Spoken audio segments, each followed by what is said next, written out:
చెప్పినప్పటికీ అధికారులు పట్టించుకోలేదు. ఈరోజు విజయనగరం కలెక్టరేట్ దగ్గర సమస్య పరిష్కారం చేయడానికి నిరసన వ్యక్తం చేయడం జరిగింది. అయితే దీనికి సంబంధించిన అధికారులు బయటకు వచ్చి 3 రోజుల్లో రివ్యూ ఏర్పాటు చేస్తాం.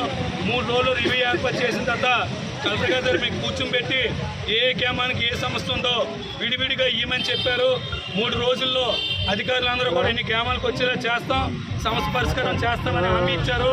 ఒకవేళ సమస్య పరిష్కారం అవ్వలేని వల్ల ఈసారి పెద్ద ఎత్తున రోడ్డు మీద కూర్చుంటామని చెప్పి కూడా అధికారులు తెలియజేయడం జరిగింది. ఇప్పటికైనా సరే విజయనగరం జిల్లాలోని గిరిజనులకి మనుషుల్లా చూడండి.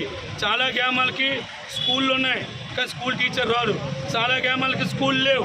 ఆ పిల్లలందరూ కిందకు వస్తే మొన్న ఈ మధ్యకాలంలో మీరు చూసారు, పుట్టింపేసిన వచ్చి ఎన్నో సమస్యలతోనే ఎదుర్కొంటున్నారు. ఈ సమస్యలన్నీ పరిష్కారం చేయాలని జిల్లా కలెక్టర్ గారిని కోరడం జరిగింది.